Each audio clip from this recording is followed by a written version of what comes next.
Muy buenas tardes con todos, distinguido público, asistente presencial y también a los amigos que nos están siguiendo por vía Zoom. Bienvenidos a la última jornada de nuestro Congreso.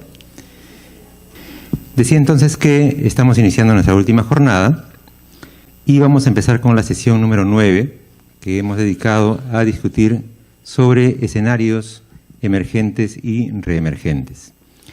Vamos a contar con la moderación del doctor Jorge Alarcón Villaverde. El doctor Jorge Alarcón es médico egresado de la Facultad de Medicina de la Universidad Nacional Mayor de San Marcos. Tiene también el grado de Magíster en Salud Pública en la Universidad de Washington y el grado de doctor en la Universidad de Heidelberg. Es profesor principal del Departamento de Medicina Preventiva y Salud Pública de la Facultad de Medicina de la Universidad Nacional Mayor de San Marcos, miembro de la sección de Epidemiología del Instituto de Medicina Tropical Daniel Alcides Carrión y académico de número de la Academia Nacional de Medicina, así como profesor afiliado de la Universidad de Washington. Tiene numerosas publicaciones en campos diversos de enfermedades infecciosas y desde el 2015 es director ejecutivo del primer centro de excelencia del CONCITEC, liderado por la Universidad de San Marcos, que tiene como nombre el Centro de Investigación Tecnológica, Biomédica y Medioambiental, en la cual está dedicado a la investigación en biotecnología y medio ambiente. Con ustedes el doctor Jorge Alarcón.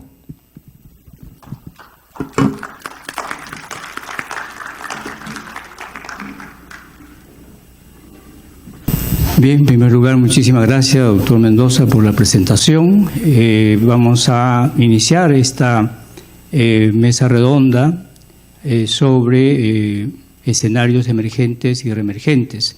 Nuestros ponentes son, en primer lugar, el doctor Víctor Alberto Laguna. Por favor, doctor Laguna. También la doctora Gina Concha Flores. Doctora, por favor. Y el doctor Sergio Recuenco.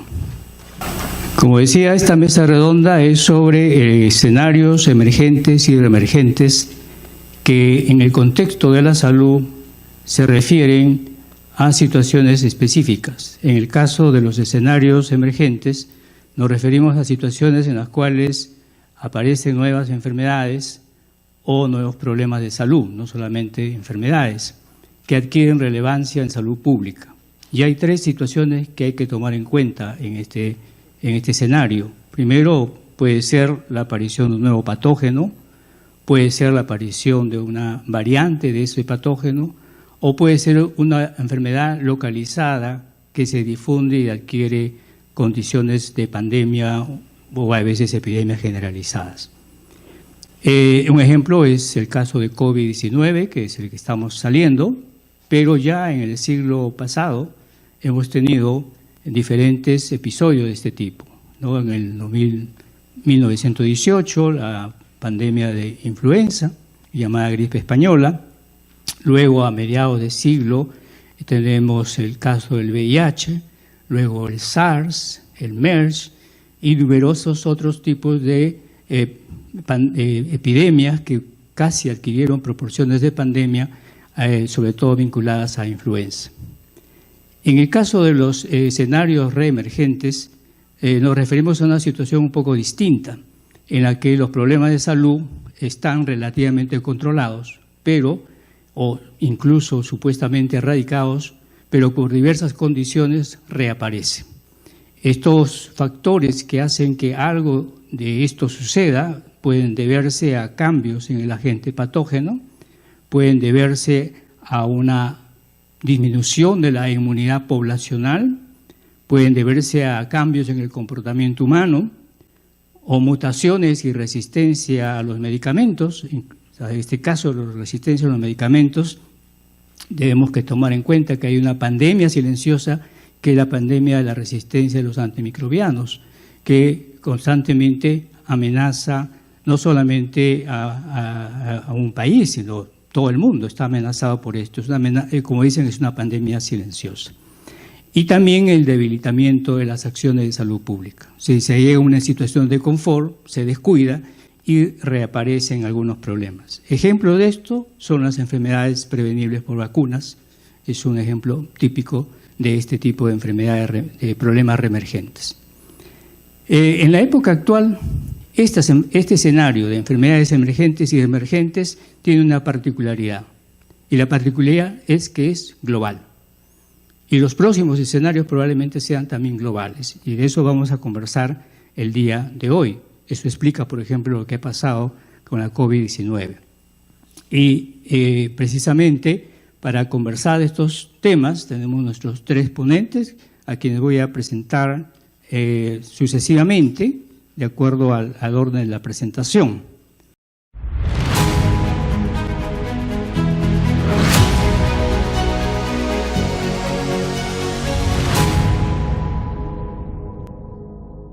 En primer lugar, el doctor Víctor Alberto Laguna, que va a tratar el tema de la COVID-19, justo relacionado con la pandemia de COVID-19.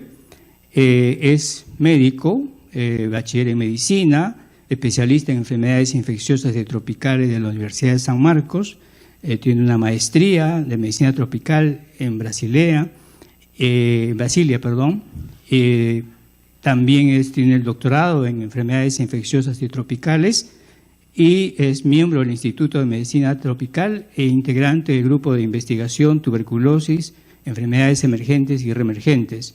Investigador principal del Latin American Network para influenza y vigilancia epidemiológica con una beca de la Fundación Mérieux en Francia. Doctor Laguna, por favor, tiene 20 minutos para su presentación.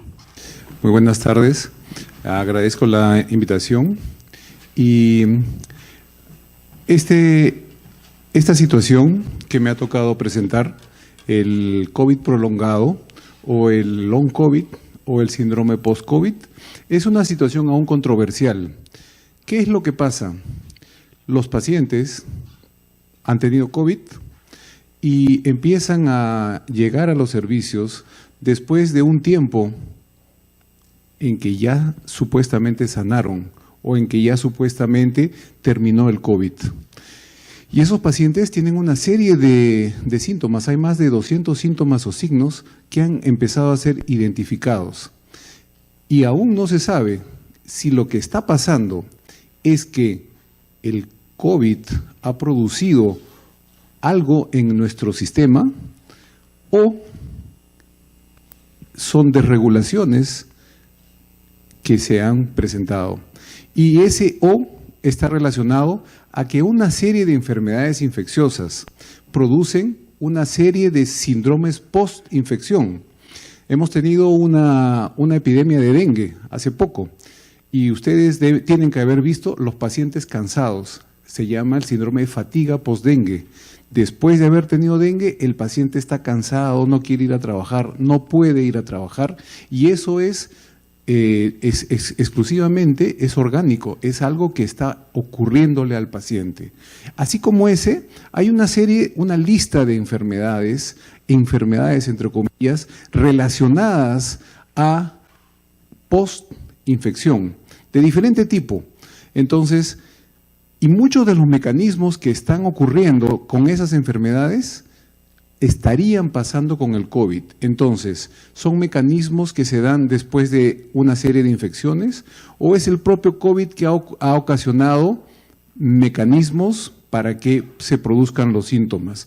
Voy a presentar también una lista de las potenciales situaciones en que eso podría estar pasando. Hay una desregulación de nuestro sistema inmune, hay una alteración del endotelio, tenemos problemas en la flora intestinal, o tenemos una autoinmunidad. Son diferentes hipótesis que se están presentando. Pero además, el problema se hace más difícil de analizar por ahora porque la muestra de pacientes estudiados tienen sesgo. ¿Por qué tienen sesgo? Porque han sido estudiados pacientes que estaban hospitalizados y han sido estudiados pacientes que tenían más de 50 años. Entonces, un paciente de más de 50 años ya tiene ciertos dolores relacionados con la edad, cierto cansancio, cierta fatiga, cierta disnea, y podría estarse sobreponiendo un síntoma con el otro. Entonces todo eso hace con que sea más difícil entender lo que está pasando. Lo que sí es claro es que hay un buen grupo de personas que después de tener COVID tienen problemas, no pueden volver a trabajar como estaban haciéndolo antes, y eso es algo real.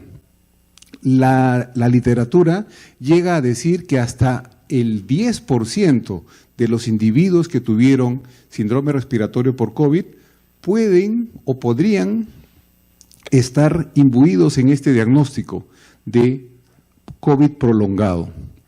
Entonces, todo eso hace con que este tema sea llamativo, pero a la vez controversial y a la vez difícil de estudiar, porque, repito, las muestras, los porcentajes de las cosas, de las situaciones, son bien variados, entre 10 y 30, entre 50 y 70. ¿Por qué? Porque hay un montón de estudios, muchos estudios observacionales, básicamente, y sesgados, porque estudiaron pacientes que habían sido hospitalizados, estudiaron pacientes que tenían poca edad o mucha edad, porque recuerden que en un tiempo muchos eran jóvenes los que se infectaban.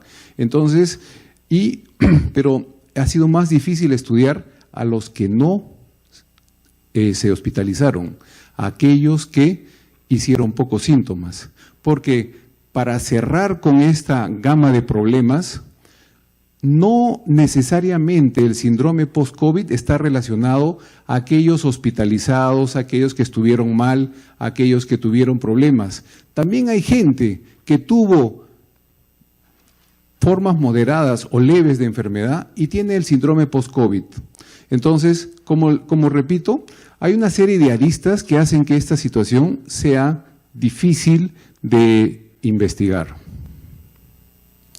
Entonces, el COVID puede desarrollar síntomas que persisten mucho más allá de cuando había terminado la fase aguda de COVID. Y las clasificaciones de esta situación, porque muchos no quieren ni siquiera llamarle enfermedad, están divididas en los investigadores. Lo que sí está establecido es algo que voy a mostrar de aquí a poco sobre cómo podríamos definir al COVID. Entonces, los síntomas o signos no solamente se mantienen, sino también puede ser que empeoren o puede ser que aparezcan después de las 12 semanas. Entonces, fíjense la gama de posibilidades. No es que yo sigo enfermo después de 12 semanas. No, también puede ser que yo tengo fatiga y empeoro después de 12 semanas. O también puede ser que yo había estado muy bien y de repente empiezo a tener disnea después de las 12 semanas.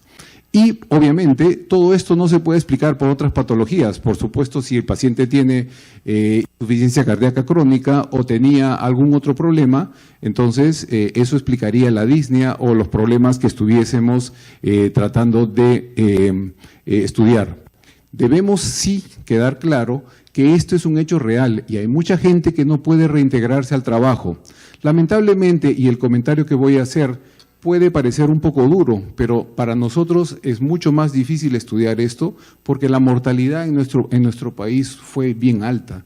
Entonces no podemos saber cuántos se quedaron con el síndrome post-COVID porque, como ustedes recordarán, muchos de los pacientes que fallecieron en nuestro país fueron porque había falta de oferta, no había oxígeno, no había dónde hospitalizarlos. Entonces, no es como en otros países que pueden seguir a todos los sobrevivientes. Nosotros no tuvimos tanto como para hacer esto. Entonces, conjunto de signos o síntomas que permanecen 12 semanas, que empeoran o que aparecen después de 12 semanas. Hay una serie de estudios y por eso es que los estudios los porcentajes y los datos son variados. Estudios observacionales, estudios que no tienen muestras controladas, estudios que han sido hechos con pacientes hospitalizados, como ya dije, o con pacientes de la tercera edad. Lo que sí está claro, y la mayoría de los investigadores está de acuerdo, es que el COVID agudo estaría clasificado entre 2 y 4 semanas. Y eso es lo que vimos durante la pandemia. Después de 2 a 4 semanas nos estábamos sanando del COVID. El COVID sintomático continuo hasta 12 semanas y el prolongado es mayor de 12 semanas. ¿Por qué mayor de 12 semanas? Eso también es arbitrario, porque se postula que después de 12 semanas las lesiones pulmonares iniciales estarían mejorando. Pero como muchas cosas en investigación, es un dato arbitrario.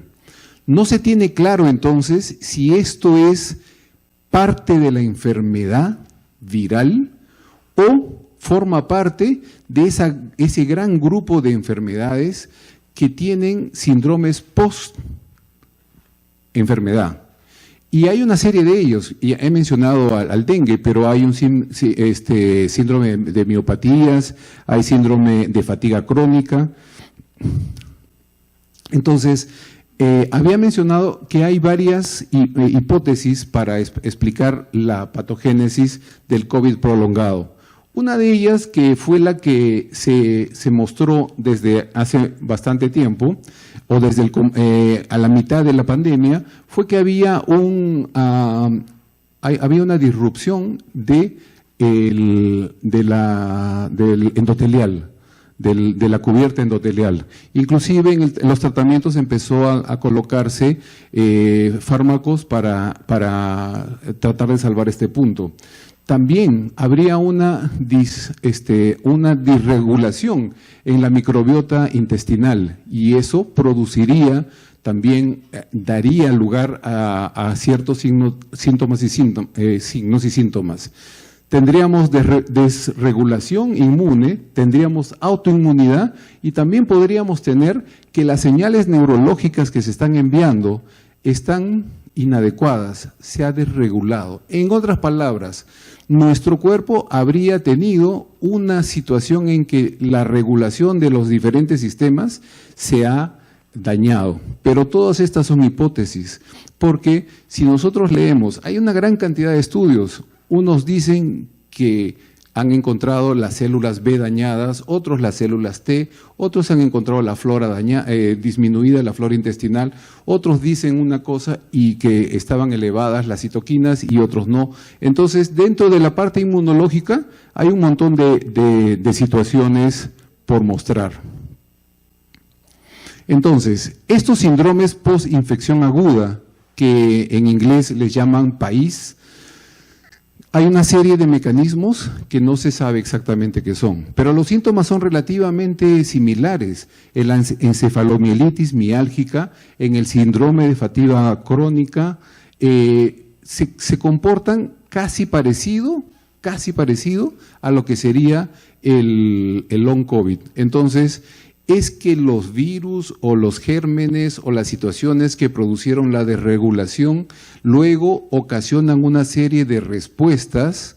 Es eso lo que está pasando y todos se comportan parecido porque han ido al mismo lugar o a la autoinmunidad o a la desregulación del sistema inmune o al daño endotelial. Han ido y entonces han dañado eso, han hecho una desregulación de esa parte y nos estamos comportando todos parecidos. Entonces, es difícil, y ya se imaginarán qué difícil puede ser enfrentar a un paciente que tiene fatiga crónica. ¿Qué cosa le vamos a dar al paciente que tiene fatiga crónica? Porque estos infecciones PAIS no tienen tratamiento. ¿Qué le vamos a dar a alguien por cansancio? Está cansado y en realidad no puede trabajar. Y cuando lo evalúan, dice, he mejorado, pero de repente antes iba al gimnasio y hacía 200 planchas y ahora solamente puede hacer 5, o ya no va al gimnasio, camina Va, sube sus escaleras, pero ya no va al gimnasio. Su vida ha cambiado, su capacidad ha cambiado. Fíjense los síndromes postinfecciosos agudos que hay. Hay de todo tipo, virales y no virales. He puesto acá unos ejemplos. Cuando estábamos hace 4 años más o menos esperando la llegada del chikungunya, que llegó poco al Perú, se esperaba que hubiese problema de reumatismo crónico inflamatorio. Fíjense que puede haber también la fiebre Q, puede dar un síndrome de fatiga, el síndrome pospolio, el dengue. Varios pacientes que venían a la consulta en esta última epidemia que hemos tenido, inclusive en Lima, decían, estoy cansado, no puedo seguir trabajando, y pedían descanso médico. Al comienzo yo decía, claro, no quiere trabajar, pero después me daba cuenta que no, en realidad no pueden reinsertarse, y entonces necesitan 3, 4, 5 días para descansar, porque su cuerpo ha sufrido un gran ataque, el ébola y el COVID.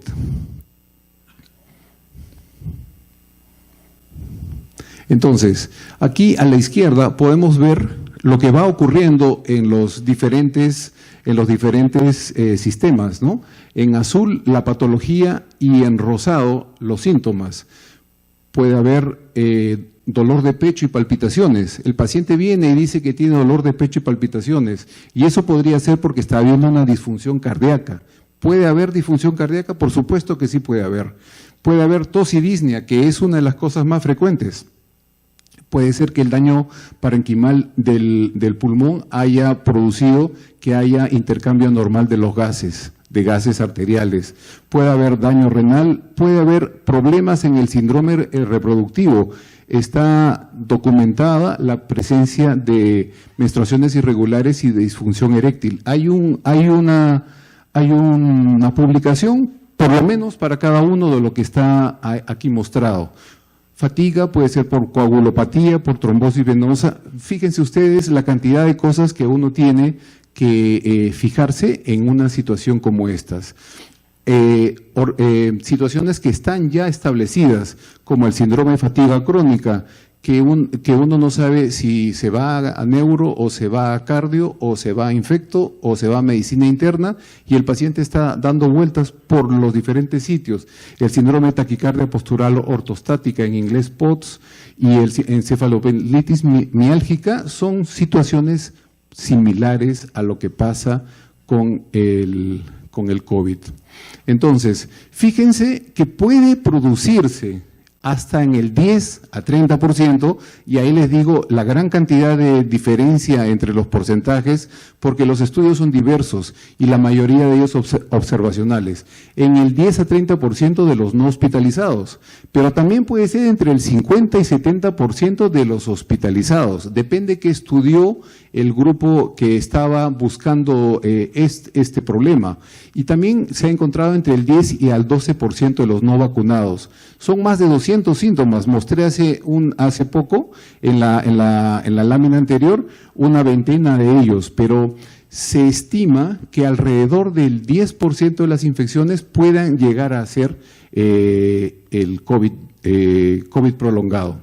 ¿Cuáles son los síntomas que se relacionan con el COVID prolongado? Por situaciones académicas se han clasificado en dos grandes grupos: los síndromes físicos y los síndromes neurológicos y psiconeurológicos. Entonces, en los físicos, a la cabeza vienen dos: la fatiga y la disnea. Debajo, en tercer puesto, casi como que empatan la tos, y también está la disgeusia. Y más abajo, en la tabla de colocaciones, vienen otros: cefalea. Y en la parte de los neurológicos psicológicos está la ansiedad, está la depresión. Imagínense gran cantidad de pacientes con depresión y con ansiedad, con el síndrome de estrés postraumático. Yo recuerdo, y por razones obvias no voy a dar muchos detalles, pero un colega que estuvo en un hospital X del Perú terminó en psiquiatría porque me contó que no había personal completo para dar la terapéutica. Y él estaba mal, él era un paciente, pero había faltado la técnica, había faltado la enfermera y solamente tenían a un interno que estaba ayudando y a otra técnica. Entonces él se levantaba en las noches a ayudar a dar la terapéutica y él se sentía mal y no podía dormir. Después de haberse curado no podía dormir, tenía pesadillas porque estaba totalmente traumatizado con la situación que le había tocado vivir. ¿Y quién no? Si dice que salía y por los jardines estaban caminando los pacientes con disnea durante la etapa, el acné de nuestra epidemia en Perú. Ya dije por qué tenemos diferentes estudios, diferentes datos, diferentes formas y difícil de evaluar algunas cosas.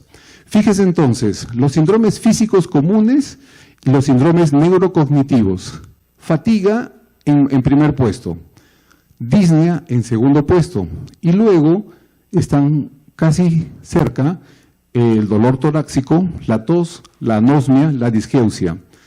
Menos frecuente cefalea, artralgias, rinitis, diarrea y en los neurocognitivos la ansiedad y la depresión, el síndrome de estrés traumático, el deterioro de la memoria y la capacidad disminuida para la concentración, cantidades de síntomas difíciles de enfrentar, difíciles de tratar, difíciles de diagnosticar. Cuando aparece alguien que viene con ansiedad y depresión, uno dice, ¿qué tendrá esto que ver con el COVID? Esto tiene que ver con algún problema que se ha peleado con su esposa o sabe Dios qué cosa.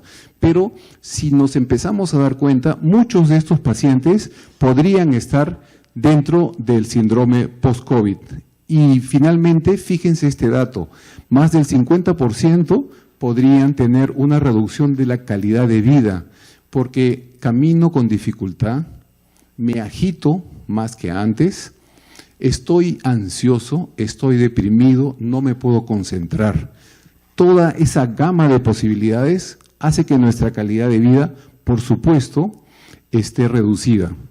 Y los tiempos de resolución están también más o menos dentro de las 12 semanas o más, pero también depende de los estudios que se hayan hecho. Diferentes estudios mostrando que hay debilidad, hay dificultad para hacer las cosas. ¿Y cuáles son los factores de riesgo? Entonces, ¿a quiénes se supone que les daría más el COVID prolongado?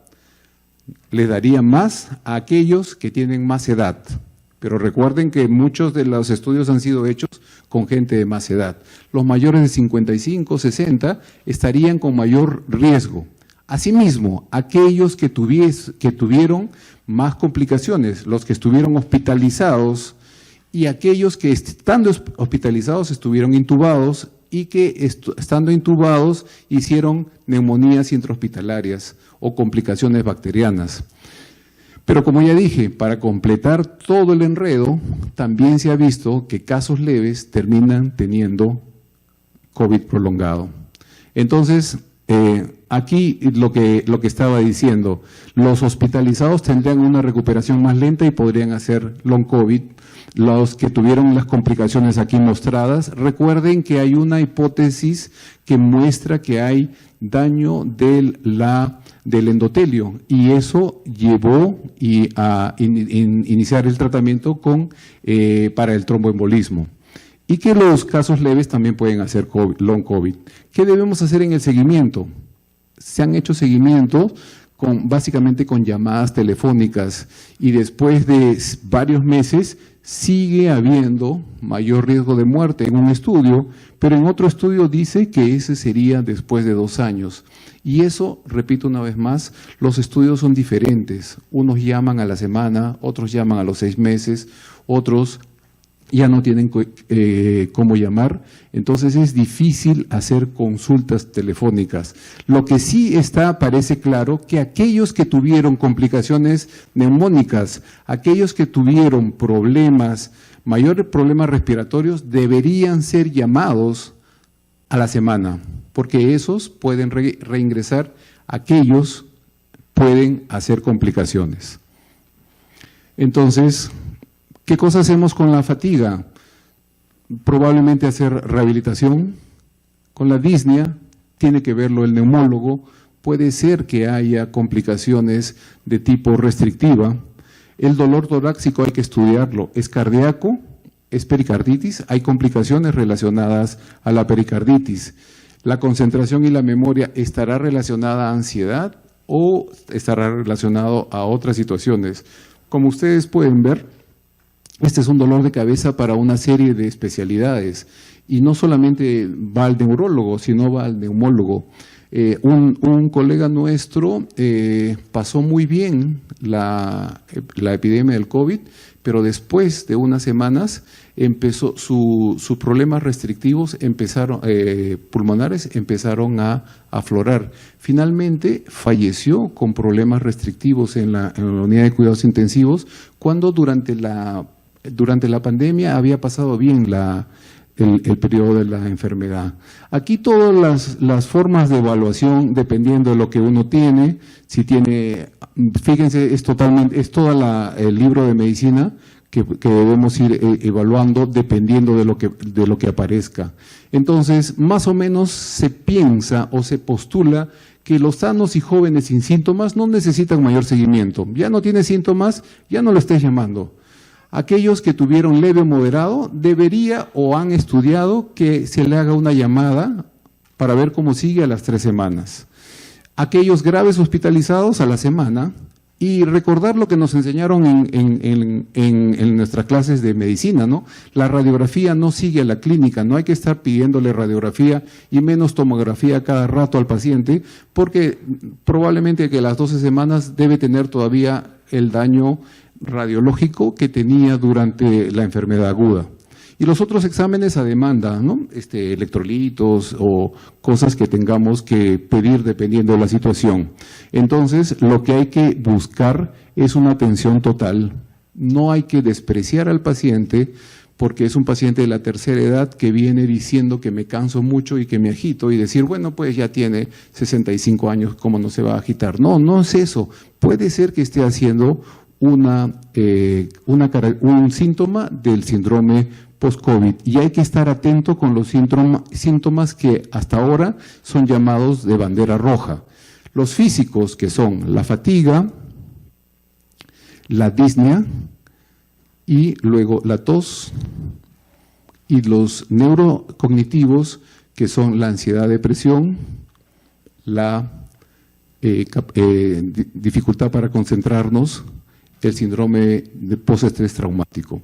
Eso, por ahora, debe llamarnos la atención. No sabemos si más adelante vamos a tener nuevos síntomas y nuevas situaciones que nos ayuden a definir si esto es por el COVID o si es por algo que produjo el COVID y al igual que los otros síndromes, termina haciendo una desregulación en nuestro cuerpo que terminamos teniendo o fatiga o ansiedad o disnea.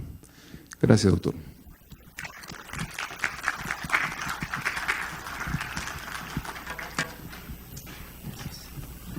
Muchas gracias, doctor Laguna.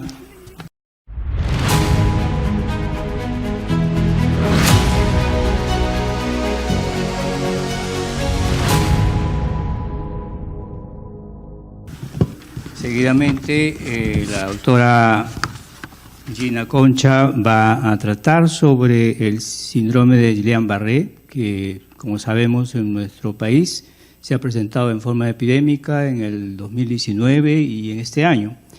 La doctora Gina Concha es neuróloga, tiene grado de magíster en medicina con una tesis precisamente sobre este tema, grado de doctor en medicina, donde estudió factores asociados a la recurrencia de crisis de epilepsia.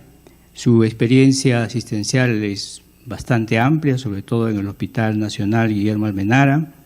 Es docente de la Facultad de Medicina de San Marcos, miembro del Comité de la Especialidad de Neurología, también de la facultad, y ha sido coordinadora de la sección Maestrías de esta universidad. Es miembro asociado a la Sociedad Peruana de Neurología y es también miembro asociado del Comité Peruano para la Prevención y el Tratamiento de la Epilepsia. Doctora Gina Concha. Muy amable. Ok. Buenas tardes. Bueno, ante todo agradecer al comité organizador por la invitación a participar con un tema que en algún momento uno dice, bueno, el doctor ya me hizo una antesala y es verdad, cuando uno habla del síndrome de Guillain-Barré, vamos en primera parte a explicar o comentarles cómo es este cuadro clínico, que yo siempre comento, es una enfermedad rara, pero cuando se presenta trae problemas. Y el otro fenómeno, como ya lo explicó el doctor Alarcón, es de que cuando tenemos una epidemia, una enfermedad infecciosa que puede estar haciéndose como una pandemia, como el COVID, como el dengue, etcétera, podemos tener también síndrome de Guillain-Barré. Entonces, un poco vamos a encasillar el Guillain-Barré dentro de un contexto de pandemias. Pero vamos, en primer lugar, a comentarles sobre qué es el Guillain-Barré. El Guillain-Barré está definido de que se trata de una poliradiculoneuritis, o sea, tiene por definición compromiso de raíces motoras y de nervios periféricos. Se caracteriza por ser una enfermedad aguda, ¿no? Hablan de una forma crónica realmente, pero vamos a trabajar con la parte aguda en la presentación, que es más frecuentemente que la que se ve en los ambientes asistenciales. Y definitivamente tiene un carácter autoinmune. Algo ya estaba explicando el doctor que me ha antecedido, y cómo es el sistema de inmunidad, cómo puede colapsar en un momento por factores que no conocemos realmente. Y además es la causa más frecuente de parálisis flácida aguda. O sea, como saben todos, polio podría ser, se supone que está erradicada, el otro tema es miastenia gravis, algo diferente, y botulismo, antecedentes diferentes. La incidencia es variable. Vamos a mencionar cómo fue la incidencia en el brote de 2019 y recientemente en el 2023. Pero en general la literatura, ustedes se encuentran, por ser estudios mayormente descriptivos, van a ver una prevalencia o incidencia, perdón, de 1 o 1.8 o más, ¿no es cierto? El sexo generalmente es un poco más predominante en el sexo masculino que en el sexo femenino. Creo que me pasé. Ya estoy pasando. Ok. Nos quedamos acá. Entonces, este síndrome, porque no es una enfermedad, y es un síndrome porque hay muchas causas que se encadena el cuadro clínico, descrito por Guillain, por Barré, Stroll y Landry hace muchos años, y por lo tanto, como no hay una sola etiología, se habla de síndrome. Y eso es lo que vamos a presentar el día de hoy. La mortalidad se aproxima a 0.16 por cada 100.000 habitantes por año. Entonces, como uno cuando dice, ¿por qué le da un síndrome de Guillain-Barré? En realidad, causalidad y causa-efecto no es tal. Lo que se habla son de factores desencadenantes, situaciones desencadenantes. De lejos, los procesos infecciosos. Y muy de lejos también el Campylobacter jejuni, que eso vamos a comentar qué pasó en 2019, pero también Haemophilus influenza, citomegalovirus, virus Epstein-Barr, del Zika, hepatitis ABC, VIH, dengue, virus de la COVID. Pero no solamente son los cuadros infecciosos, lo que antecede al cuadro clínico hasta un mes atrás. Pueden ser eventos quirúrgicos, traumatismo, asociados a unas neoplasias, y está descrito en algunos estudios que las vacunas contra la gripe también puede ser un antecedente, luego se desencadena el cuadro de Guillain-Barré. Y la vacuna de Johnson & Johnson y AstraZeneca contra la COVID, también hay estudios que demuestran que existe esa correlación. En cuanto a la misma enfermedad, que vamos a simplificar como Guillain-Barré, porque en realidad debería llamarse Guillain-Barré, Landry, Stroll, pero se ha preferido solamente comentar por Guillain y Barré, que han sido dos neurólogos franceses. Entonces, se sabe, ellos describían una forma, la típica, una forma de parálisis ascendente desde las piernas y que después subía al tronco y a las extremidades, y en algunas oportunidades compromiso de musculatura respiratoria o de pares craneales. Pero ahora ya sabemos que existe una forma, la que hemos descrito es la polineuropatía desminimizante inflamatoria aguda, pero hay otras variantes que más que nada, aunque el cuadro clínico puede ser un poco diferente porque son cuadros más severos por el componente axonal, como son la neuropatía axonal motora aguda, en que solamente hay sintomatología motora, y una mixta, motora sensitiva, ¿no? Y el otro es el síndrome de Miller-Fischer, que básicamente Miller-Fischer tiene ataxia, arreflexia y oftalmoplegia. El paciente no llega a tener parálisis como tal, pero por el carácter de la fisiopatología y el carácter neurofisiológico, porque también hay hallazgos anormales en la neurofisiología, es que está descrita como una variante Miller-Fischer. Los diferentes subtipos del síndrome de Guillain-Barré, todos están mediados por mecanismos inmunes y donde se van a participar anticuerpos, autoanticuerpos que agreden mi sistema nervioso periférico. Esto es para describir un componente, digamos, una motoneurona normal. Acá no está la afección. Acá tenemos el axón en rojo y en gris la mielina y su llegada a la placa mioneural y a los músculos.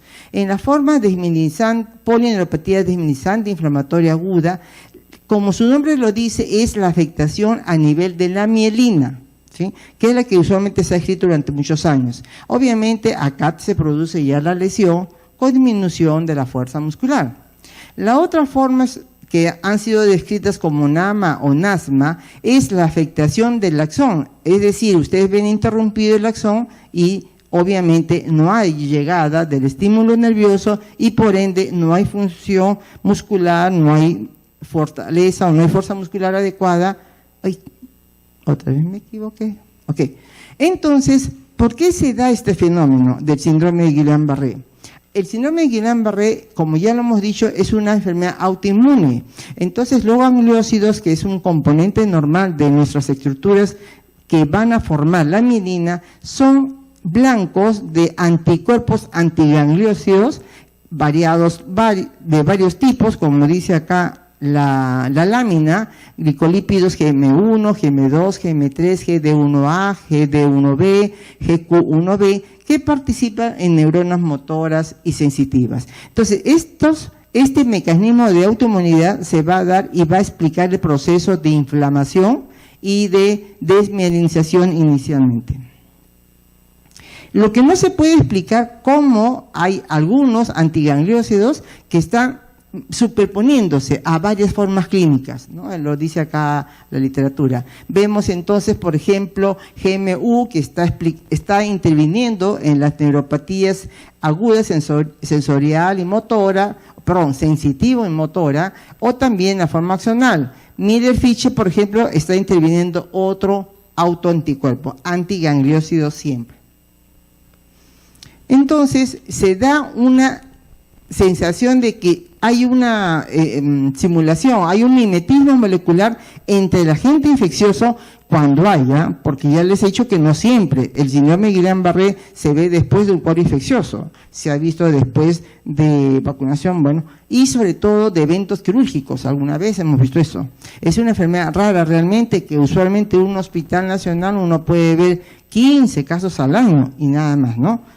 Entonces, estas afectaciones van a dañar a nivel de la mielina, ya lo hemos comentado, para explicar la polineuropatía desminimizante inflamatoria aguda y el axón bajo las formas de NAMA y del síndrome Miller-Fischer. Eso es lo que se produce, una alteración de producción autoanticuerpos que van a atacar directamente o al axón bajo la forma de NAMA, y en el caso de Miller-Fischer, que es una entidad fundamentalmente con parálisis de los oculomotores a nivel de estos nervios oculomotores. Y a nivel de la mielina, cuando estamos hablando de una polineuropatía desminimizante inflamatoria aguda. O sea, ya se va dirigiendo a una estructura o a otra y la expresión clínica son, en ese sentido, ¿no?, diferenciadas. ¿Cómo aparece el cuadro clínico? Casi siempre el cuadro clínico aparece posterior, en la mayor parte de casos, no en todos, de un proceso infeccioso viral o bacteriano. Usualmente cuando yo hacía inicio mi residentado, allá muchos años, y inicialmente como neurólogo clínico, me llamaba la atención que Guillain-Barré teníamos picos en cambios estacionales. Por eso es que un poco me inquietó y fue materia de estudio de mi tesis de maestría, aunque ahí fue el tema de qué factores clínicos se asocian a mortalidad. Pero en realidad lo que estamos viendo es de que después de este antecedente, y si no lo hay, igual se produce el cuadro clínico. Comienza un cuadro fundamentalmente con sintomatología sensitiva. Por eso las personas pueden pasar un día o 2 días y creen que es, nerviosismo, tensión, etcétera. Son adormecimientos distales en las manos o en los pies. Y dolor, usualmente en las pantorrillas, ¿no?, que es la expresión de la afectación radicular. Posteriormente, en las próximas horas, de repente ya comienza la disminución de la fuerza muscular en extremidades inferiores y en la forma ascendente va a subir hacia el tronco y miembros superiores. Pero también hay descrito formas descendentes. Entonces, estas formas descendentes son más difíciles de abordar el diagnóstico, pero siempre hay que pensar en esa posibilidad también. Algunos pacientes pueden tener compromiso del séptimo nervio unio bilateral, produciendo parálisis facial, pueden tener disfagia, disfonía, ahí hay que tener alerta porque el paciente se puede aspirar, tiene que ser ya manejado en áreas críticas, o puede tener afección de oculomotores, usualmente en Miller-Fisher. En las otras variantes casi no se ve el compromiso de oculomotores.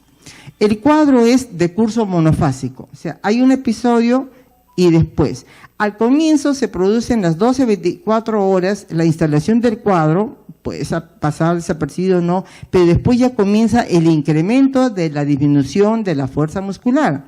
Y la persona puede tener en un momento determinado parada, una estancada de la sintomatología que ha ido aumentando 2 a 4 semanas y después comienza el proceso de recuperación, que demora en meses y para algunos pacientes en años cuando ha habido mayor compromiso axonal. También tenemos pacientes en cuidados críticos porque son pacientes que ha ido comprometiendo rápidamente en la musculatura respiratoria. Y obviamente los pacientes tienen alto riesgo de complicarse. O cuando también tienen rápida progresión de la debilidad, 24 a 48 horas ya está cuadripléjico, el paciente también tiene que estar en áreas de vigilancia. Y o tengan compromiso vulvar, como les decía, la disfagia, la disfonía, o disautonomía, que es cuando se da es una complicación muy seria y requieren vigilancia. Y la parálisis de la musculatura respiratoria no siempre se da. Usualmente se da en un 20 a 25% de los casos de que padecen el síndrome de Guillain-Barré. Aquí llamamos complicaciones realmente.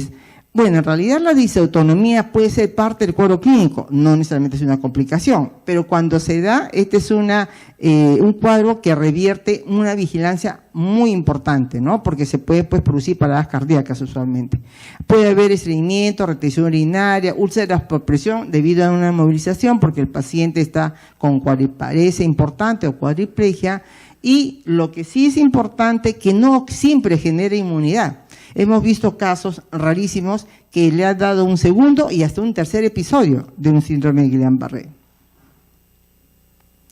El diagnóstico del síndrome de Guillain-Barré es clínico, o sea, uno tiene que sospechar por la clínica, disminución de la fuerza muscular ascendente o descendente en pocas horas o días, con la presencia de disminución de la fuerza muscular en más de una extremidad y reflejos disminuidos o ausentes. Se puede confirmar con estudio líquido cefalorraquídeo, y eso lo vamos a comentar después cuando el brote del 2019.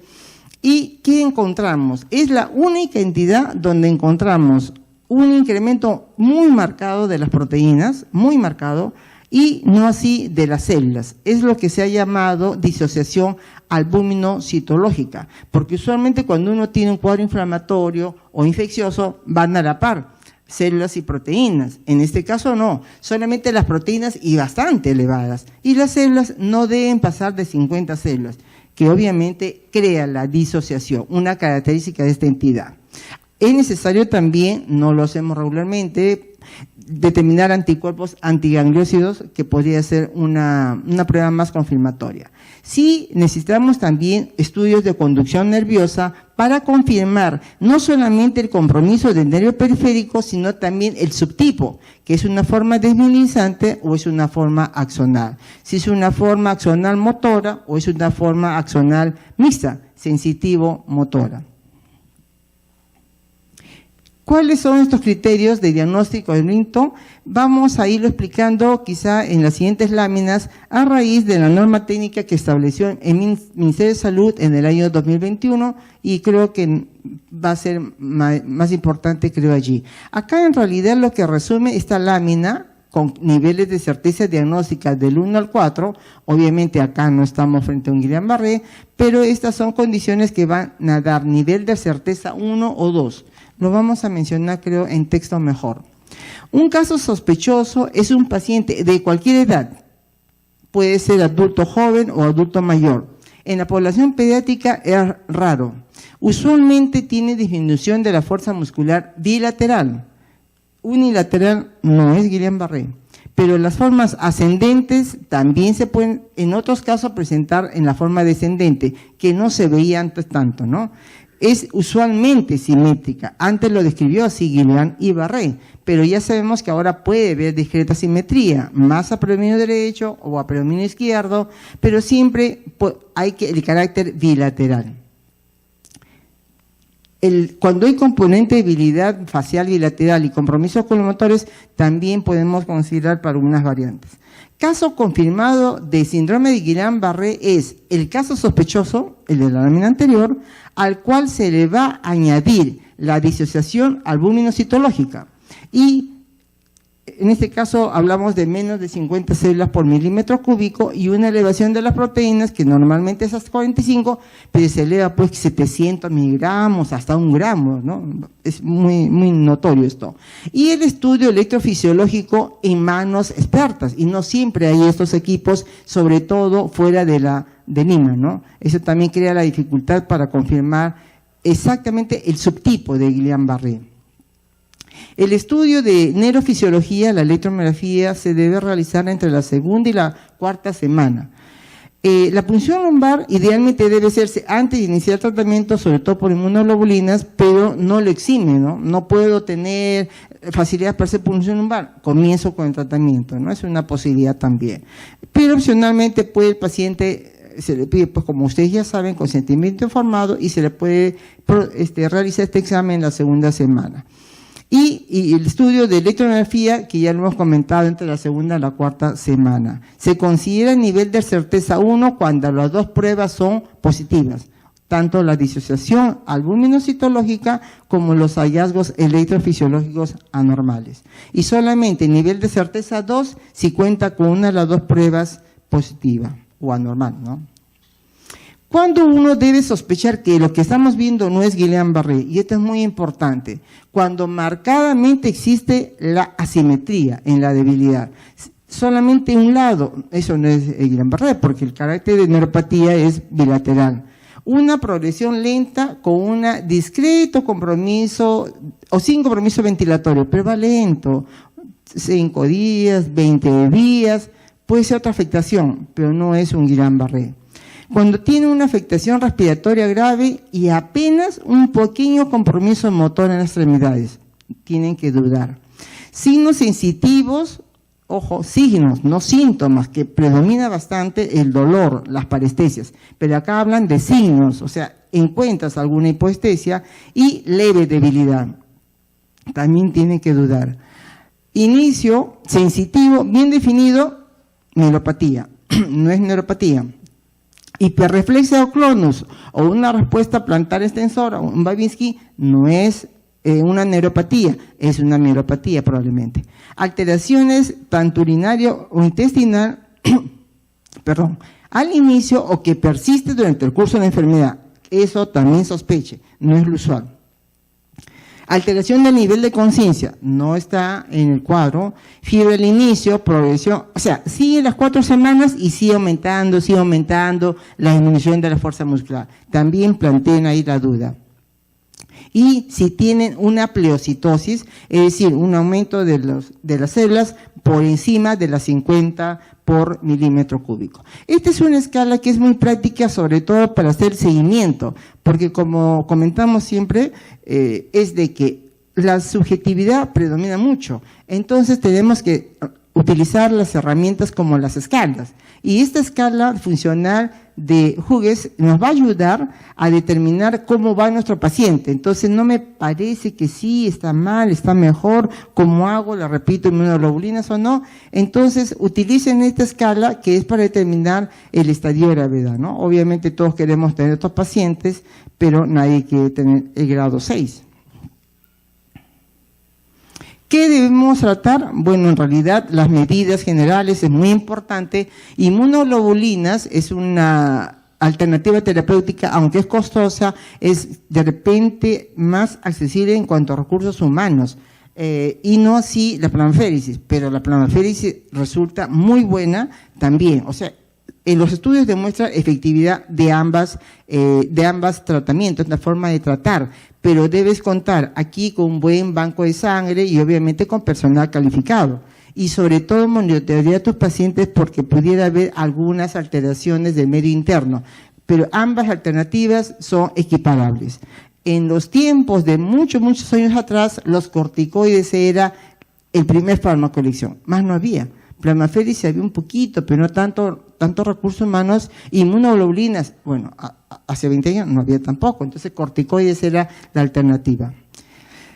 Sobre la mortalidad estimada es de 4 a 8%, se considera que los pacientes, ya hemos comentado sobre esto, la necesidad de ayuda ventilatoria y que requiere rehabilitación, buen número, ¿no? Sobre todo dependiendo del subtipo de Guillain-Barré. Después de algunos meses de rehabilitación, el paciente puede presentar una mejoría casi completa, pero también habrá dependiendo de algunos estudios, puede haber sinología residual durante mucho tiempo y la recuperación puede durar meses o años. Entonces vamos a hablar acá cómo nos introducimos con las entidades emergentes o reemergentes, que ya el doctor Alarcón muy bien nos ha dicho. Obviamente, pues acá no va a estar Guillain-Barré porque Guillain-Barré no es una enfermedad infecciosa, es una enfermedad autoinmune como respuesta a algún agente agresor, usualmente germen, bacteriano, viral, pero no siempre es infeccioso, ya hemos comentado. Acá, para demostrar que el dengue ha sido y sigue siendo, y el que últimamente nos ha preocupado en el norte del país, sobre todo, pero siempre en los años sigue presentándose, según la OPS, dengue, chikungunya y zika. Entonces, cuando tenemos estos brotes, es la posibilidad que pueda haber Guillain-Barré, que es lo que pasó. Entonces, ¿qué sucedió el 27 de junio? El Ministerio de Salud declaró una alerta epidemiológica porque estaban notando que había incremento discreto, yo pienso que discreto, pero había incremento un poquito más de los casos que se esperaba para cada semana epidemiológica. Ustedes saben que estas enfermedades las enfermedades infecciosas se van monitoreando de acuerdo a tal o cual semana epidemiológica. Entonces, en esa semana vieron que algunos departamentos, Lima, La Libertad, Piura, Junín, Cajamarca, estaba un poquito incrementándose. Y vieron que en los años anteriores, en el 2020, 448 casos en el año, 2021, 210 en el año, 2022, 225. Es decir, uno tiene un promedio de 4 casos en cada semana epidemiológica. Así va a ser muy fácil cuando ustedes tengan 448 casos al año. Un año, ¿cuántas semanas epidemiológicas tiene? O sea, ¿cuántas semanas, no? ¿Cuántas? 52 o 53. Entonces, cuando uno hace la división, justamente sale un promedio de 4 casos por semana. Cuando vieron que había un poquito más, es que ahí dijeron, no, alerta epidemiológica. ¿Por qué? Porque todos los servicios públicos y privados están obligados a detectar estos casos porque requieren una vigilancia y un tratamiento oportuno también, ¿no? Es que ya nos había pasado con el año 2019. ¿Pero qué pasaba un poco más atrás? Bueno, el comportamiento, siempre hemos tenido Guillain-Barré, solamente de que ha habido brotes, 2019, y este año temían que pudiera haber algo parecido. En el año 2015, 16, 17, estos son los datos anuales. dentro de lo esperable, si se quiere. Son datos que sumaron estadísticas del Ministerio de Salud, Salud. Entonces, en el 2018 y 2019 se incrementó se dio un incremento inusual de los casos, y cuando uno ve el 2018, y si acá tengo 20, 40, 60, 80, 100 casos, en verde está el 2018, se veía algunas semanas epidemiológicas con un incremento del promedio regular de 4 por semana, y acá llegaba quizás hasta 20 y más de 10. Pero en el año 2019, en la semana aproximadamente entre mayo y junio, semana 23 a semana 26, se dio este repunte. En la semana 23 se dice que hubo 305 casos, un récord de un brote de Guillain-Barré a nivel mundial. Lo hemos tenido nosotros. Este es el brote, ¿no?, de junio, pero ya se veía que había en el 2018 también un discreto piquito, lo hemos visto en el otro gráfico, pero en el 2019 casi contemporáneo con este año. Yo no sé qué pasó. Yo sigo pensando que algo estacional siempre hay, pero bueno, porque justo cercanamente a junio en el año 2019, que es esto, también fue la alerta ahora en junio 2023. Creo que son coincidencias nada más. Esto es para explicar el brote. Esto es en forma gráfica el brote del 2019. Mire, está en la semana, el día 12, más o menos la semana 23.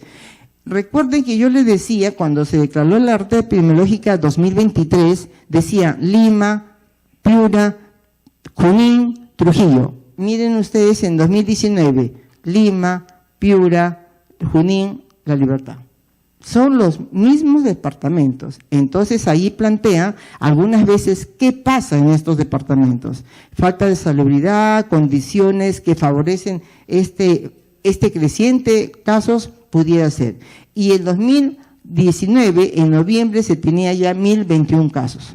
De los 220, 240 que se tenía, miren ustedes la cantidad. Y eso ha generado una serie de estudios, y voy a referirme con estas láminas siguientes, para que analizaron sobre el brote 2019 en el Perú, que más o menos han concluido que mayormente son los hombres en edad media, del adulto joven relativamente, y que había compromiso de una infección respiratoria o digestiva en las últimas semanas antes del cuadro, en un 71%, o sea, no es el 100%, no siempre va a haber cuadro infeccioso previo a Guillain-Barré. La letalidad fue de 4.3%, el 32% de los sobrevivientes reportaron secuelas, y mire, qué tan poquito se hace electromiografía. Y acá yo debo destacar al doctor Aquino, que es un excelente neurólogo, neurofisiólogo del Instituto Nacional de Ciencias Neurológicas, que con equipo portátil viajó al norte para hacer estudios de neurofisiología. Pero no podía hacerse todos, ¿no? Es imposible humanamente. Pero este equipo, no sé cuántos viajaron, pero él por lo menos viajó para poder determinar una condición más para definir el diagnóstico. Entonces, en este otro estudio determina que hay un genotipo del Campylobacter jejuni que habría sido el que predominó. O sea, estudiadas las muestras determinaron que estaba siendo responsable en el brote del año 2019. Este otro estudio sobre emergencia y epidemiología molecular del Campylobacter jejuni en el brote que hubo en el 2019, lo que ya les comenté, el brote del síndrome de Guillain-Barré en las 23 semanas epidemiológicas, es decir, junio de 2019, con 305 casos, se considera uno de los brotes de Guillain-Barré más grandes de todo el mundo. Esta cepa, bueno, acá son las recomendaciones, por eso que MINSA este año, pensando otra vez en Campylobacter jejuni, dijo, bueno, esta es una cepa que puede ser muy parecido con la cepa de pollos, que pueden tener una estrecha relación filogenética, y por eso nos dieron recomendaciones, lavado de manos, tratar adecuadamente los productos, sobre todo las aves. Es por eso. Este estudio que me parece interesante también es para compararlo, es un estudio de Veracruz, de México, que acá les preocupaba el Zika. El dengue también para ellos, pero en este estudio más encontraron Zika, y ya saben que Zika es un neurotropo, el cual puede darte una microcefalia a nivel congénito y el síndrome de Guillain-Barré también. Y entonces este estudio demostró que a sus pacientes les realizaban una serie de estudios para descartar dengue, zika, chikungunya, torch, hepatitis B y C, VIH, Campylobacter jejuni, enterovirus y herpes. Y vieron pues que las muestras para Campylobacter jejuni mejores si haces copro o hisopado rectal, que más que las serológicas.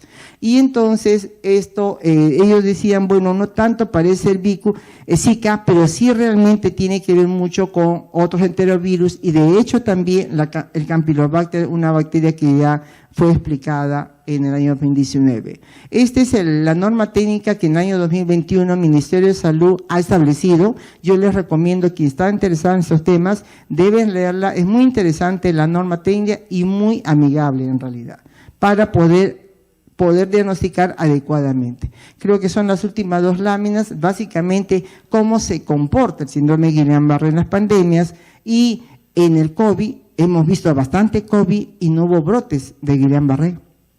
¿Qué será? ¿Habrá factores particulares? Bueno, ese es un tema también a responder, ¿no? Lo que va a pasar es que todavía de repente no está publicado. Las publicaciones de los hallazgos del 2019 se han dado en 2021 2022. Entonces quizá después vamos a ver estos hallazgos. Las autoridades sanitarias piensan que si bien se han encontrado virus y bacterias como un factor precipitante de Guillain-Barré, obviamente la verdadera causalidad de la enfermedad no está comprobada. Y esta última lámina como un homenaje a los franceses que estudiaron en la forma clínica y neurofisiológica este síndrome bastante interesante para la salud pública. Muchas gracias.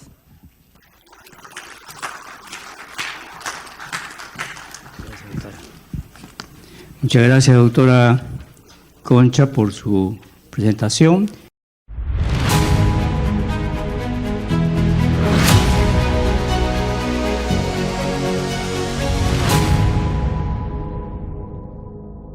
Y para finalizar la ronda de exposiciones, tenemos la exposición del doctor Sergio Recuenco, que van a analizar los escenarios futuros de estos problemas de pandemias o epidemias emergentes y reemergentes, y sobre todo cómo prepararnos frente a estos escenarios. El doctor Recuenco es médico cirujano, graduado de la Universidad Nacional de Trujillo, es profesor de la Facultad de Medicina de San Fernando, es doctor en Salud Pública en la Universidad del Estado de New York, es investigador distinguido en RENACIT, es director del Centro Nacional de Salud Pública del Instituto Nacional de Salud, investigador del Centro de Prevención y Control de Enfermedades Transmisibles del Atlanta, Estados Unidos, médico epidemiólogo, experto en rabia y autor de varios artículos sobre enfermedades zoonóticas, y tiene un premio por el Día Mundial de la Rabia en el año 2016, el Día Mundial de la Rabia y también regional, y editor de revistas científicas. Con ustedes el doctor Recuenco.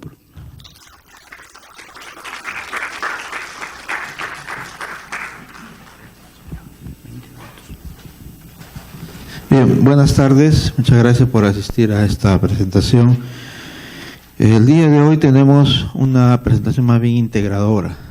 Es un poco de qué decir frente a esta pregunta tan compleja que de alguna manera puso nuestro amigo Pedro Mendoza cuando me invitó a participar.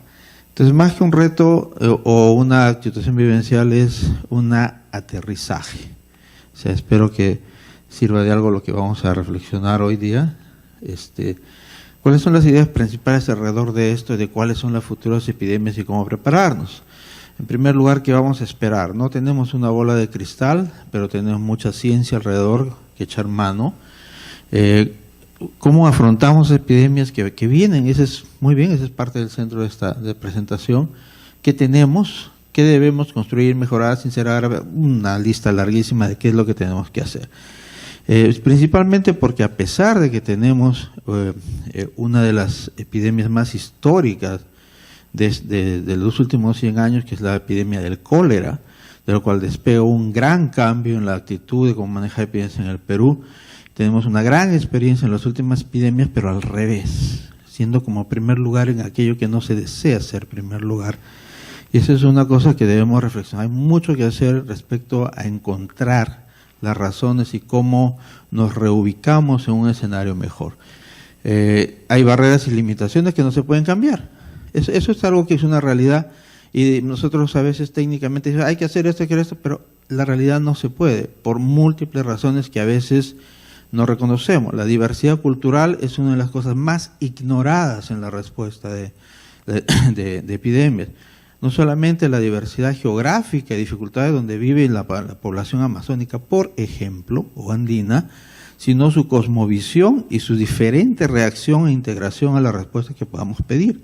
Algo tan sencillo como dar una muestra es una cosa tremendamente importante para estas poblaciones y nos olvidamos. Entonces, cuando no obtenemos respuesta, un poco paralelo, cuando nos abren la puerta para fumigar, pues tomamos una actitud punitiva, una actitud que no entendemos por qué. Y cuando hay un contexto masivo, y a esto voy a ir entrando, de que las epidemias no son aisladas per se. Si bien los pacientes, para cada uno cuando somos clínicos, es un paciente individual, para los epidemiólogos nuestro paciente es una población. Entonces, desde ese punto de vista, ese enfoque, lo que voy a ir diciendo es así: esa población puede estar enferma, puede tener un problema, pero no va a mejorar si no mejoramos el contexto y condiciones en las que esa población está funcionando. Entonces, es importante entender que hay barreras y limitaciones y que tenemos que adaptar nuestra respuesta. Lo que se ha dicho de que es una respuesta global es el centro de la idea, pero las diferencias locales y regionales hacen que tengamos mayor o menor éxito en Bien, el compromiso es una parte importante.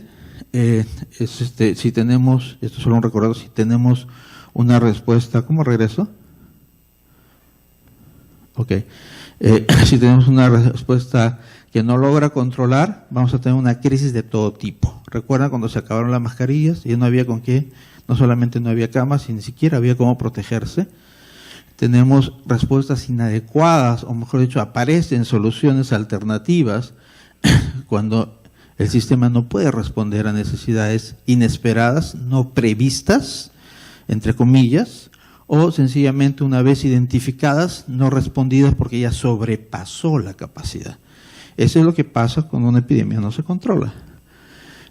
Tenemos entonces, yo recuerdo hace mucho tiempo cuando alguna vez habló un profesor que quería ser epidemiólogo, me dice, perfecto, estás en el país de las epidemias, hace más de 35 años, ¿no? Mientras todos querían ser clínicos, en mi cabeza estaba esto del tema de la epidemiología. Pues efectivamente hay mucho trabajo, mucha cosa apasionante, pero mucho desencanto de que a pesar de que tenemos la experiencia, en la siguiente epidemia la hacemos peor. Entonces, eso tiene sus razones y lo que hay que hacer es aterrizar y empezar a mirar cómo funciona este tema. Y no solamente es de Perú. Tal vez algunos aquí en la sala sí recuerdan la epidemia del 91. Yo era un interno.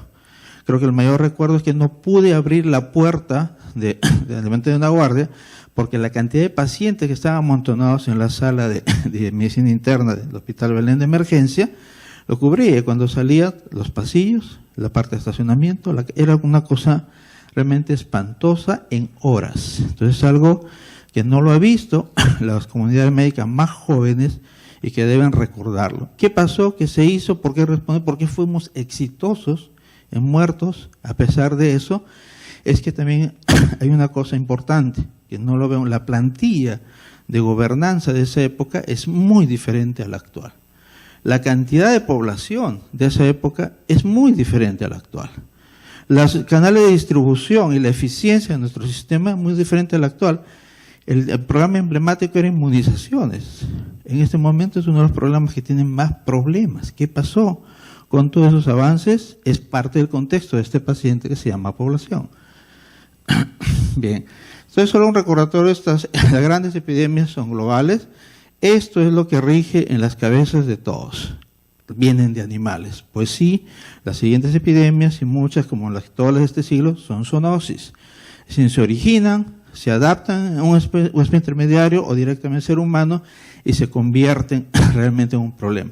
Entonces el enfoque que todos hablamos, ayer hubo una conferencia muy buena, de todo Yagi, que nos habló de una salud, de la tripartita. Ese es el concepto actual global. Tenemos que darnos la mano entre todos los sectores que ven la salud animal, la salud humana y el medio ambiente. No hay forma de responder una nueva amenaza global si no entendemos esa conexión. Tenemos el escenario perfecto garantizado para epidemia. Esto es el mercado Belén. Vamos, esto no va a cambiar. Estos son, y acá, ¿por qué lo pongo? No porque sea exótico. Esta es carne que le llaman carne del monte. Son animales que se venden, se cazan, hay una interacción con animales continua en la selva para alimentación, para abrirlos, para venderlos. Como ustedes ven, el contacto es directo. Hay tortugas, hay monos, hay de todo. Pero ¿cuál es el problema acá? SENASA no inspecciona eso, ni lo va a hacer, que ese es otro un gran vacío. Miramos, estamos de espalda cómo vive nuestra comunidad y no tenemos regulaciones para esto. Sencillamente las aceptamos como informales y convivimos en este desorden llamado actualidad y no hacemos lo que debemos hacer, entender que nuestra población tiene forma de vivir, cosas que no vamos a poder cambiar y tenemos que enfrentarlas. No vas a decir, no uses, no comas, no te acerques, porque no lo van a hacer.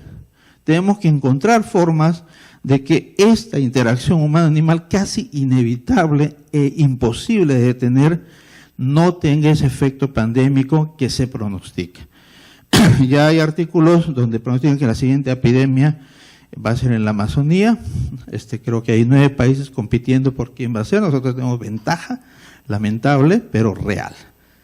Bien, este es el artículo que les decía, ya se ha hecho una perspectiva donde haciendo todos los análisis posibles, no hay otra. Apuestan porque no es China, apuestan porque va a ser Amazonía. Hay muchas razones. Si no han ido a la Amazonía, a los lugares alejados, hay que darse una vuelta y no estar pensando que África es el lugar más extraño y alejado y remoto. Acá hay poblaciones que viven muy alejadas, en una condición bastante interesante de exposición a muchos factores. Y no solamente es eso, estos son los 9 países amazónicos que estoy hablando, muchas comunidades nativas, todo lo que está en naranja son comunidades, territorios reconocidos, pero esto es lo más espectacular. No sabemos, no miramos, lo invisibilizamos. Hay una gran actividad migratoria, no son venezolanos, son de todos peruanos, para explotación ilegal de la madera, ilegal del oro, minería ilegal, la exportación legal que está en el sur, que es petrolero, pero nuestra supuestamente selva amazónica despoblada está intensamente en tránsito con personas foráneas, probablemente con sistemas inmunes no adecuados para defenderse de los diversos patógenos con los que se pueden encontrar. Recuerdo haber manejado muy joven, en el año, haciendo parte de un equipo de manejo con tocabezas de la epidemia Feria María 99-90, donde fui a varias partes del país y había este problema, y al final una de las conclusiones que recuerdo mucho, las personas locales se enfermaban y no se morían. Los que eran visitantes, que el ingeniero que estaba haciendo el camino para la Laguna Azul de Tarapoto se cayó enfermo y se murió. Todos los que eran foráneos, muertos, eran foráneos, graves en UCI, eran foráneos, pero los locales no tanto. Y esto es algo que yo he observado, no solamente, también esto en el tema de rabia, sino uno de los trabajos que hice era buscar murciélagos en África y exposiciones, porque hay virus muy peligrosos para los que no existe vacuna de la familia de la rabia en África. Se enferman los europeos cuando van de turismo, regresan y le ponen un nombre, Duvenhey, Mocola, de donde nació, donde se identifica el virus, pero el origen, los locales uno va y no encuentra pacientes. ¿Qué está pasando? O sea, hay más cosas de la inmunología, de la ciencia, de la interacción con animales o con virus, que aún no sabemos, que parece no ser importante, y hay que decirlo con todas sus letras, porque detrás no hay algún medicamento que Big Pharma le interese. Por lo tanto, la investigación es reducida y minúscula a los presupuestos de las organizaciones y los países que quieran hacerlo, que casi siempre es poco. Entonces, además, cuando uno postula las grandes grants de Wellcome Trust, etcétera, hay que ver impacto. Y la mayor parte de impacto está en las grandes poblaciones, no en las poblaciones minúsculas de la Amazonía. Entonces, tenemos, esta es una bomba de tiempo, mírenla, tómenle foto, acuérdense, y acuérdense de mí y de todos los demás que han escrito de esto. Hay muchos sociólogos que han escrito de esto, vamos a hablar. Este es un trabajo que tiene que ser integrado con otras disciplinas, no solamente la comunidad médica. Bien, si tenemos que responder, es tan difícil llegar en cualquier intervención. Tenemos influenza A, lo pongo acá porque esto fue todo un operativo de influenza pandémica, y la película Contagio salió simultáneo, no salió por gusto. Era parte de eso, y Contagio, los guionistas le agregaron la última parte de los murciélagos, porque sí había identificado con sus artículos que había una transmisión posible mayor de influenza A por murciélago. O sea, hay un entorno que nos debería hacer tener en cuenta, pero no está funcionando. Este es el trabajo que yo he hecho muchos años con los grupos que he participado, los murciélagos que hemos recorrido. ¿Qué es lo que dice esto? Es que hay una cantidad inmensa de patógenos humanos en los murciélagos, pero no parece ser importante. El lugar del mundo donde hay más interacción humano-animal todos los días, con mordedura incluida, es la Amazonía. El lugar donde se ha reportado es el Perú. El artículo que hicimos el 2012 en el TROMED, que ese año fue sensación aparente porque además encontramos anticuerpos contra la rabia en personas nunca enfermas y nunca vacunadas, y empezamos a pensar qué está pasando detrás de todo esto. ¿Son inmunes los nativos amazónicos? No lo son, solamente indica una exposición continua, y esto ocurre. Recuerden que hablaba de que las personas locales aparentemente hacen infecciones subclínicas o no lo manifiestan, pero ¿qué pasa con esta gran migración cuando los murciélagos los muerden? Eso no va a pasar. Ya pasó, año 2017, una tropa del ejército entró en alguna parte de la convención, una zona deshabitada, no hay antecedentes de rabia ni animal ni humana. ¿Por qué? Porque no vive nadie. ¿Quién va a reportar nada? Entonces hay un vacío, no pasaba nada. La tropa entró, 13 tropas, todos fueron mordidos. En un reporte que algo yo nunca había escuchado, que estos murciélagos ataquen. Nunca había escuchado. Son murciélagos muy sigilosos que tratan de morder, bueno, toda una biología y una conducta diferente. 2 fallecieron. Recuerdo mucho una persona de élite del ejército con una gran experiencia y otro muy joven. Fue una pérdida real por toda la inversión que se había puesto en ese capitán, soldado. Hace pensar, bueno, ¿qué pasó? ¿Por qué no se les iluminó y no lo vacunaron antes? Pregunta que tenganla siempre en mente. Y es lo que va a hablar, que es el problema de la no coordinación intersectorial. Este es donde uno está y tiene conciencia del problema, hay que hacer algún esfuerzo. Esto es parte de los esfuerzos que hemos estado haciendo con otros grupos para llamar la atención de las mordeduras amazónicas, le llamamos mordeduras tropicales. Tenemos un grupo que está en progreso, nos hemos reunido, hemos publicado un artículo, hay algunas cosas que hablar de eso, nos va a quitar tiempo si hablamos, pero ahora sí hablemos. ¿Qué viene? Entonces, pensemos años 90, años 1800, años 1700. ¿Qué es diferente?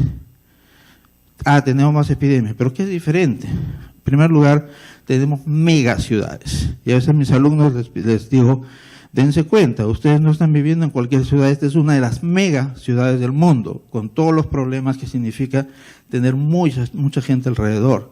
Ustedes salen de Lima y es definitivamente otro enfoque. Y eso pasa igualito en las grandes ciudades de la India, en las grandes ciudades. Tenemos que reconocer que Lima es un caso de megaciudad, donde se juntan de todo, vienen de todo el mundo, los viajes son muy fáciles, etcétera. Entonces, eso es lo que ha cambiado. El desplazamiento es muy fácil, objetos, envíos, plantas, animales, todo lo que se les ocurra. Se mueve por el Callao, por aire, por donde sea. Tenemos como igual que en Nueva York, que también tiene muchas epidemias, aunque ustedes no lo lean, el virus del oeste del Nilo, tuve, no sé si la suerte o mala suerte, de ver cómo funciona ahí, también fue un desastre de manejo, hay historias para contar. Entonces siempre hay este problema de la megaciudad, no puede controlar uno eso, pero también tenemos el resto del país. Bien, transmisiones posibles, ¿qué esperamos? Primero que puede venir cualquier cosa, ya hemos experimentado lo del COVID, su transmisión fue respiratoria, y para cualquier virus respiratorio esperemos, sobre todo en lugares hacinados y grandes, Lima, con ciudades que tienen metro, tienen sistemas congestionados de transporte, esperemos una diseminación explosiva. La vimos, no tengo que recomendar. Vía digestiva, también explosiva, lo del cólera es un ejemplo, lo del Campylobacter me hace pensar que no hemos visto. Tenemos que ver más, tenemos que retroceder y ver retrospectivamente cuál era la situación real que podemos examinar. por vectores que la estamos viendo, es gradual, no es tan explosiva, nos va avisando, pero ¿qué pasa? Que llegamos a esta situación catastrófica que no podemos manejar cuando vectores no es algo de un día para otro. Va avanzando y se nos da tiempo, pero tenemos que tener cosas previstas. También nos han jalado en esto de vectores, por lo del dengue. Chikungunya vino antes para avisarnos cómo funcionar, algo pasó, no hemos aprendido.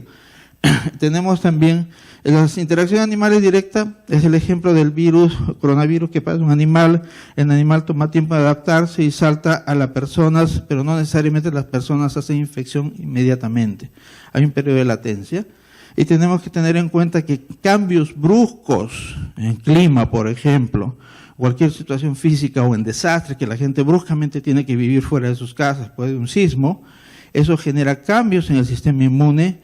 En muchos patógenos que podrían ser subclínicos sencillamente emergen y pensamos que esta es una epidemia nueva. No, es una circulación que no hemos buscado. Y esa es otra cosa que tiene que ver con la vigilancia, mucha la vigilancia. ¿Qué se ha hecho? El proyecto Vigía, yo no voy a discutir acá impacto bueno o malo, solo digo qué se ha hecho, comentemos qué ha habido y qué hay para lo que es preparación de epidemia. El proyecto Vigía pretendía cambiar, mejorar. Honestamente no he visto el informe final. La evaluación de seguridad global. ¿Qué es la evaluación de seguridad global? Después de los ataques terroristas de Estados Unidos decidió preocuparse un poco que podía haber bioterrorismo y que la única forma es reconocer que Estados Unidos, que es un país que siempre piensa aislado, que no tenía que pensar aislado y tenía que armar un equipo de países que apoyen para el intercambio de información, muestras de virus, es que llamamos seguridad global.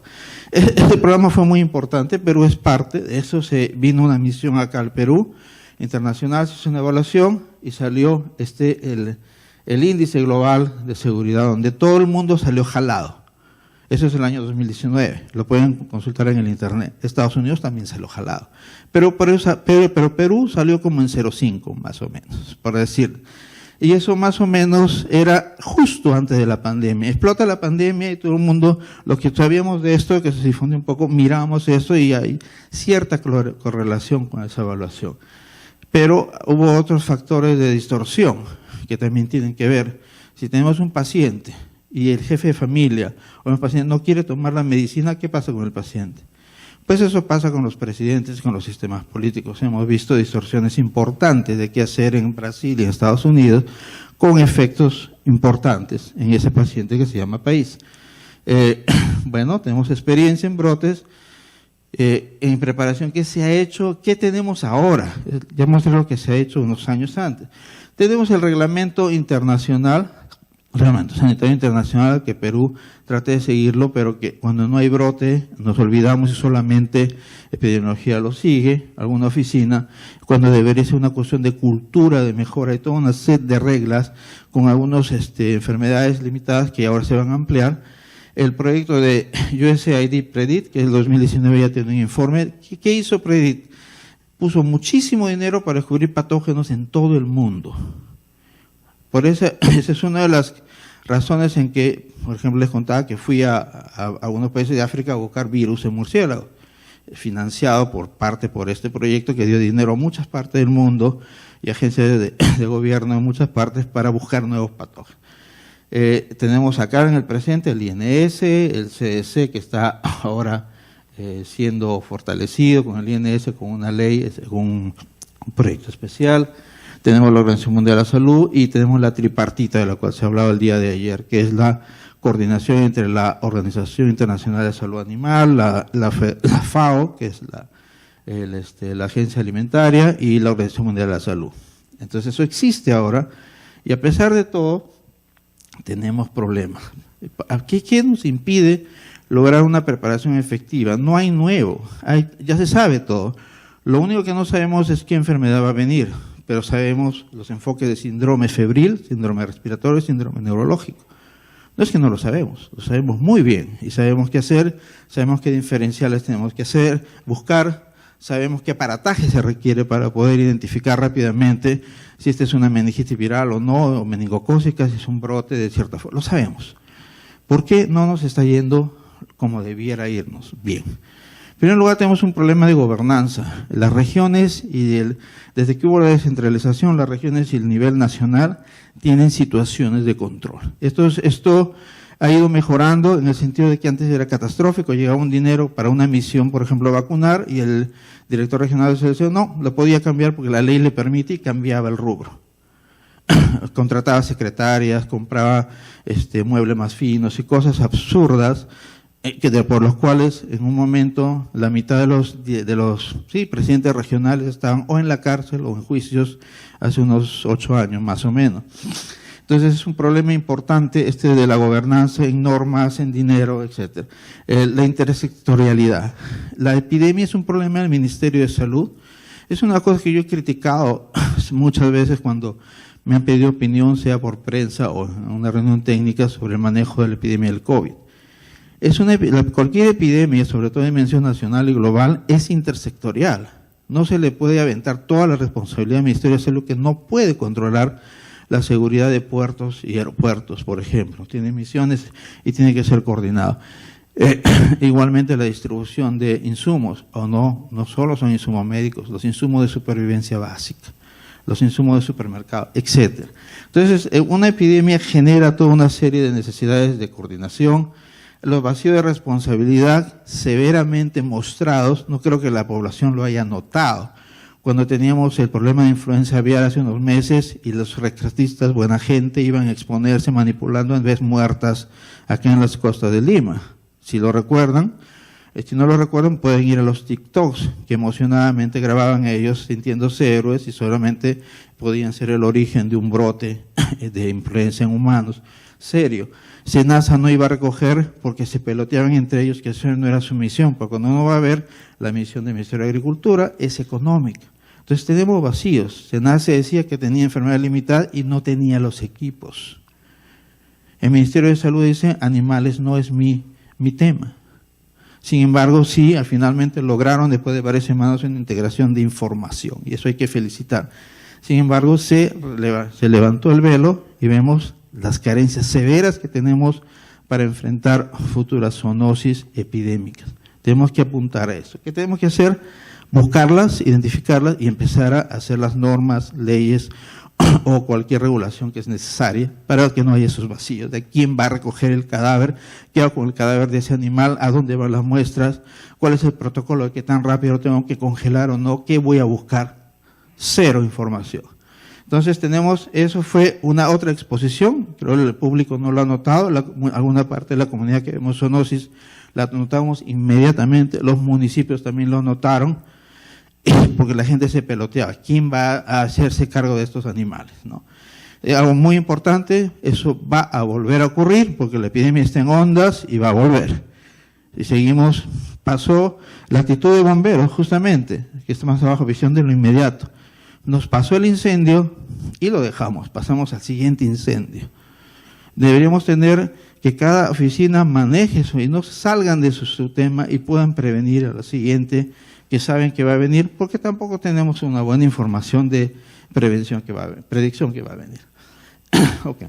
El legado, cuando hablo de invisibilización del legado, es que cuando entran nuevas gestiones tratan de hacer algo nuevo, no necesariamente maliciosamente borrar, sino sencillamente empiezan como algo nuevo. Y eso tiene mucho que ver con el tema de meritocracia que vamos a conversar.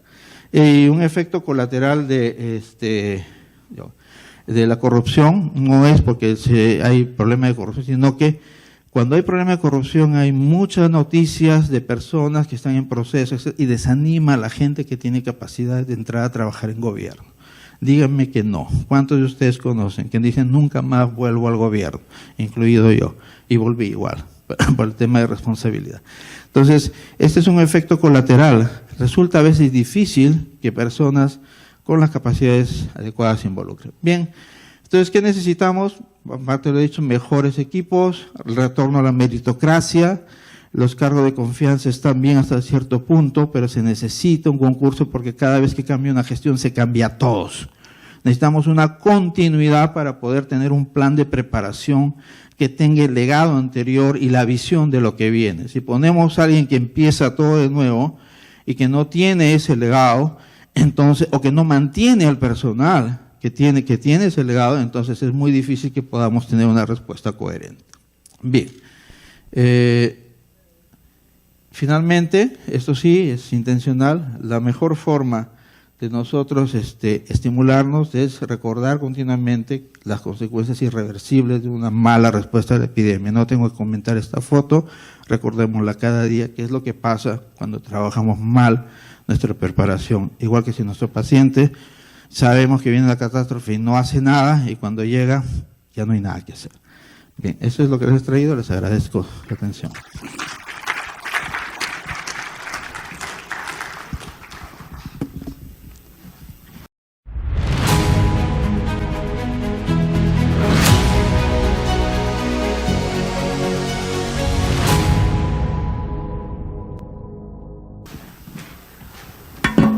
Muchas gracias, doctor Cuenco. Lamentablemente el tiempo nos ha ganado. Estaba previsto unos minutos para preguntas. Sin embargo, si un solo comentario, por favor.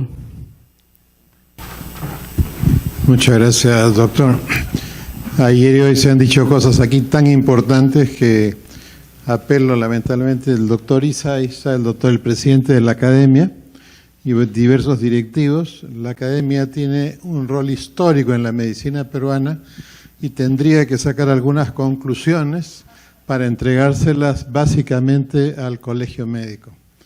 La primera, que acaba de ser mencionada, no hay forma de enfrentar las epidemias sin carrera pública. La catastrófica gestión de la gestión del dengue y de la gestión del COVID es un ejemplo de lo que sucede en un país. Chile, Argentina, Brasil, Colombia, México, todos tienen carrera pública, menos nosotros, porque se destruyó la carrera pública para carnetizar el aparato público. Último ministro, ahí estaban en la cola, carnetizados, esperando para hacer eso. Sin carrera pública, no quieren hacer carrera pública por si gana la próxima elección y quiere los sitios. Por lo menos sí podemos exigir que haya carrera pública en el sector salud. 2, el colegio médico tiene la obligación moral de cuando se nombra a un director regional de salud que es incompetente, tiene la obligación de denunciarlo públicamente. ¿O es que acaso el deber queda postergado por el amiguismo que puede haber en un departamento? Y hoy día, lo que vamos a enfrentar el próximo año y sucesivamente por el calentamiento, obliga al colegio a hacer ahora, inmediata, una evaluación integral de todos los directores regionales de salud y decirle al país cuáles no son competentes para enfrentar esto que tenemos que hacer. 3, no hay forma de luchar contra las metaxénicas, doctores, si las compras están centralizadas con el Senares, con insecticidas, nadie sabe de qué calidad porque nadie vigila la calidad de lo que se compra. Hay que moverse a comprar a través de OPS como ha sido siempre. Y 4, simple, son cosas simples. O sea, ¿cómo hacemos, doctor Laguna? Oye, ahí está el diagnóstico. Bueno, ahí pues dale el tratamiento. Directores de hospitales concursados. ¿Cuánto tiempo toma hacer un concurso para directores de hospitales? 90 días, desde el inicio del reglamento hasta la entrega. 90 días. Es decir, llegar a enero con directores de hospitales nombrados sería otro país. Con estas 4 cosas, nosotros podemos rápidamente, de aquí a diciembre, cambiar totalmente las condiciones en que vamos a recibir. Cuando comenzó el calentamiento, ya sabíamos que esto que va a pasar, iba a pasar. Y no es que los gobiernos, no. Los responsables somos nosotros, como decía no sé qué político mundial. No te preocupes de lo que otros hacen. ¿Qué cosa haces tú? ¿Qué cosa ha hecho el colegio? ¿Qué cosa ha hecho la academia? ¿Qué cosa ha hecho la federación? No estamos haciendo nosotros lo que debemos hacer. Y ese es el problema principal en un país. Cuando lo que debe ser hecho queda en manos de personas que no saben lo que hay que hacer y hacen lo que se les ocurre. Y nosotros, que somos los organismos vigilantes de que eso no pase, permitimos que pase. Como decía Einstein, y con eso termino, el problema no es la maldad ni los malos. Son los que permiten que eso suceda y nosotros somos corresponsables. Y la academia debería hacer llegar unas conclusiones duras sobre lo que hemos escuchado ahora, esta mañana y ayer sobre este tema, para que las cosas cambien. las cosas no se mueven solas, hay que empujarlas. Y si hay que empujar con más fuerza, ahí estoy con mi armadura. Muchas gracias. Bien, muchísimas gracias por su comentario, doctor. Y con esto damos por concluido este panel, sumamente interesante. Muchísimas gracias, doctor Laguna, doctora Concha, doctor Recuenco, por su brillante participación, y esperamos que estas ideas y las conclusiones que podamos sacar de este panel terminen en un informe de la academia, como lo ha sugerido el doctor Solari. Bien, buenas tardes. Gracias, Julio. Muchas gracias, doctor Alarcón. Muchas gracias a todos. Tenemos 15 minutos para la última pausa café en el segundo piso, como ya están acostumbrados, y luego la última mesa redonda del día. Muchas gracias.